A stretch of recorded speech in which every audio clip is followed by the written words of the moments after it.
Actually, we would not. It was something that, I mean, number one, it was a small town. There were probably 2 restaurants, and they weren't really restaurants. They were more cafes. And so we really never did.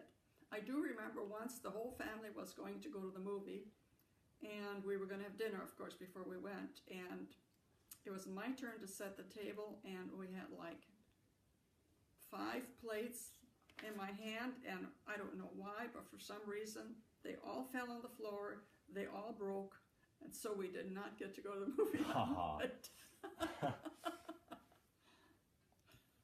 So another thing kind of on that movies track, do you remember having a radio at your house? Oh yes, we always had a radio, and we always listened to it, and well, number one, during the day we listened to music, which was country music, but we also would all gather around the radio in the evenings and listen to programs. I remember listening to Art Linkletter, and some of the other comedians that would be on, or probably even some musicals that were on. And my brother always, while we were doing the dishes, he would sit next to the radio and listen to the Lone Ranger. I remember that. How about a TV? Did you have a TV in your house at all? We didn't have a TV until I was through high school. So I was about 18 before they had a TV. Oh, wow. How about a telephone? We did not have a telephone while I was growing up. So your only communication with any of your friends at school was through school itself? All right. And a car. Did you have a car? Yes. My father always had a car, and he had a farm trucks, but we also had a nice car. So it was not how it is today, how like every family has a car for usually each person in it. Did each family have like one car at the time usually, or what? Right, one car. And I remember learning how to drive when I was 16, but I didn't use the car very often. Once in a while I'd go to a school event with the car, but other than that, we just didn't do that. And my brother, of course, he had his own car. He was 2 years older than I am. But then, of course, he went to the Army, so he wasn't even around. All right. And did most of your friends live out in like a more rural area also, or did they live in the town? Do you remember? Some lived in town, and some lived out in the rural areas, outside other directions from than we did.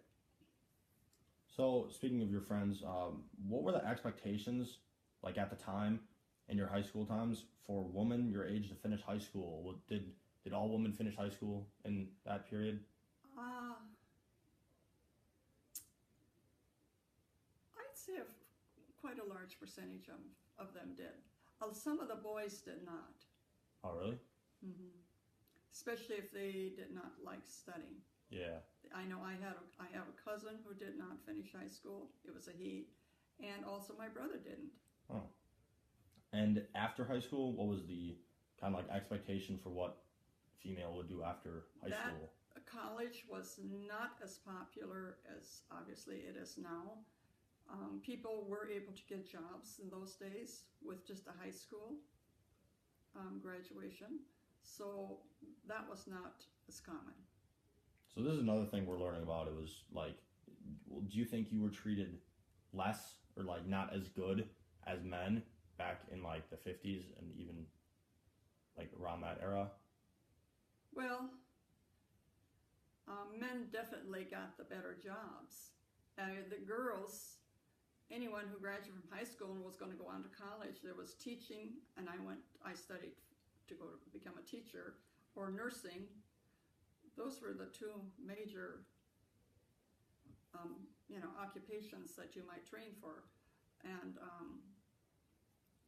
I'd say the men, number one, of course, would get better jobs, and more of the women in those days did not work outside the home. They stayed home, they got married, stayed home, and raised a family. What age did you get married? I was married when I was 18. So, like, just from personal experience, that's a little young for like nowadays. Yes, Like if it I were to is. get married at 18, that'd be looked at as kind of strange.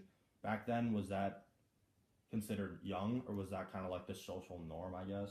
Yeah, it was. It was the norm. And I mean, the person I was marrying was 23, and I was 18.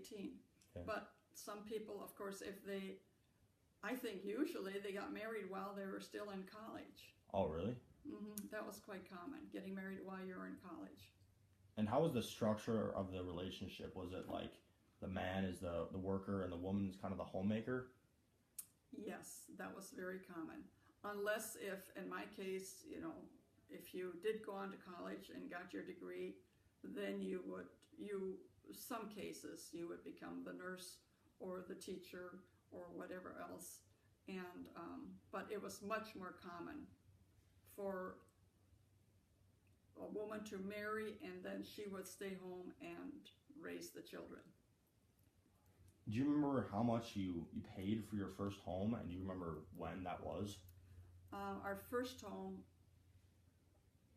was, we lived in parishes, so we didn't buy our first home until in the 70s. And at that time, the home we bought, I estimate it was probably about 50,000. All right.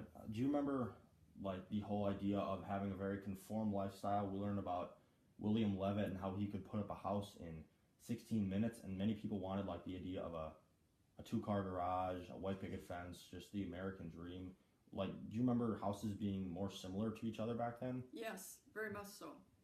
And for years, and you probably could still find them in some of the smaller towns. They're just lined up on the street. Yeah, because nowadays you can tell houses are much, much different than each other. Yes, there were smaller houses too. Did your family do you recall when you got your first car? Like your family?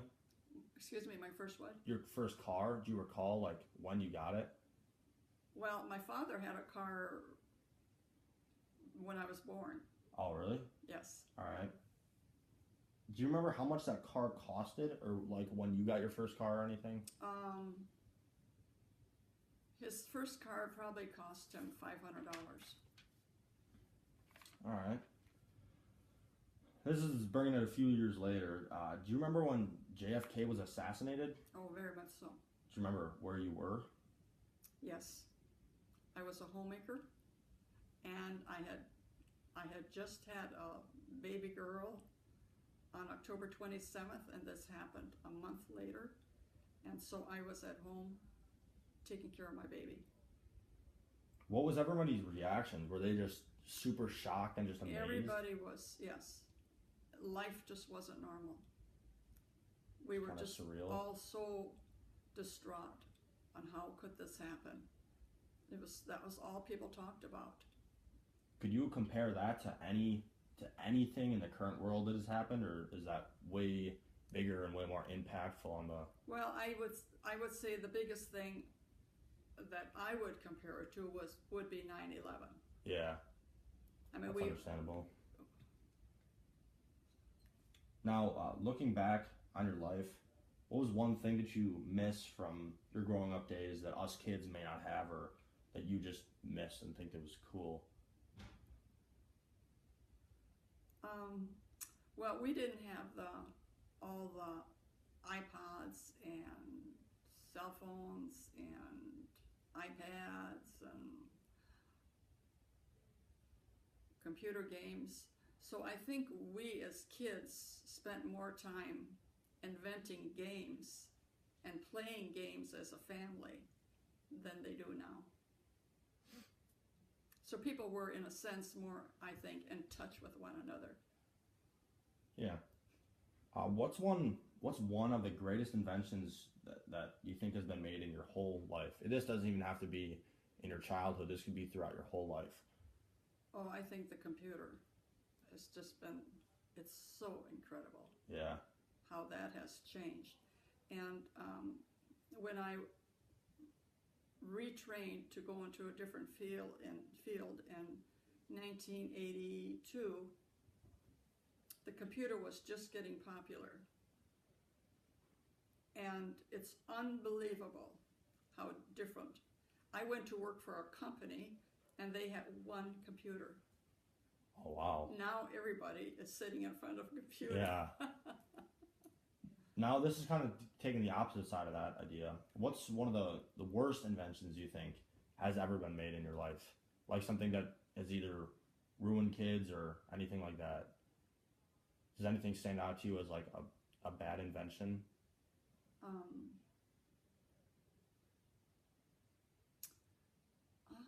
don't think I can think of anything right off the top of my head. All right, that's okay. So that'll actually conclude the interview for today. Thank you everybody for watching. Thank you, Gladys, for letting me interview you, and I hope everybody enjoyed.